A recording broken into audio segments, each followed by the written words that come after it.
Hello, അപ്പം നമുക്ക് egg മോൾ ഉണ്ടാക്കാം. അതിന് വേണ്ടിയിട്ട് ആദ്യം നമ്മൾ മുട്ട പുഴുങ്ങി വെച്ചേക്കണം കേട്ടോ. ഈ പുഴുങ്ങിയ മുട്ട രണ്ടായിട്ട് കട്ട് ചെയ്തതിന് ശേഷം നമ്മൾ ഒരു പാൻ ചൂടാകുമ്പോൾ അതിനകത്തോട്ട് വെളിച്ചെണ്ണ ഒഴിച്ച് കൊടുക്കുക. വെളിച്ചെണ്ണയ്ക്കകത്തേക്ക് നമ്മൾ കുരുമുളക് പൊടി ഇട്ടിട്ട് നമ്മൾ ആ കട്ട് ചെയ്ത് വെച്ചിരിക്കുന്ന ആ മുട്ട ഉണ്ടല്ലോ അത് ഇട്ട് കൊടുത്തൊന്ന് ഫ്രൈ ചെയ്തെടുക്കണം.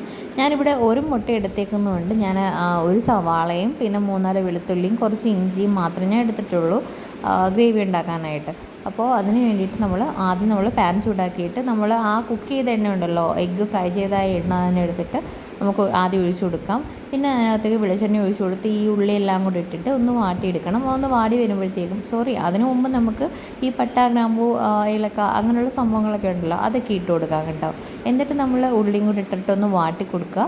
എന്നിട്ട് നമ്മൾ മഞ്ഞൾപ്പൊടി ഇട്ടിട്ട് ആവശ്യത്തിന് കുരുമുളക് പൊടി അതിനകത്ത് ഞാൻ ഉണ്ടായിരുന്നതുകൊണ്ട് ഞാൻ ഇപ്പോൾ ഇടുന്നില്ല. കുരുമുളക് പൊടി ഞാൻ മുമ്പേ ഫ്രൈ ചെയ്തതിനകത്ത് ഉണ്ടായിരുന്നതുകൊണ്ടാണ് ഞാൻ ഇടാൻ. വേണമെങ്കിൽ കുറവാണെന്നുണ്ടെങ്കിൽ നമുക്ക് ഇനി ഇട്ട് കൊടുക്കാം കേട്ടോ. എന്നിട്ട് നമ്മൾ തേങ്ങ പിഴിഞ്ഞ് വെച്ചപ്പോണ്ട് തേങ്ങ പാലുണ്ട്, അതിൻ്റെ രണ്ടാം പാലാണ് ഒഴിക്കുന്നത്. ആദ്യം അത് ഒഴിച്ചു കൊടുത്ത് ഇടുന്ന് തിളപ്പിച്ച് ഉപ്പൊക്കെ ഇട്ട് കൊടുത്തിട്ട് നമുക്ക് ഫൈനലായിട്ട് നമുക്ക് ഒന്നാം പാൽ ചേർത്ത് കൊടുക്കാം കേട്ടോ. എന്നിട്ട് നമുക്ക് എരിവ് ഉപ്പൊക്കെ ഉണ്ടോ എന്ന് നോക്കിയിട്ട് നമുക്ക് മാറ്റി വെക്കാമേ. അപ്പോൾ താങ്ക്സ് ഫോർ വാച്ചിങ്.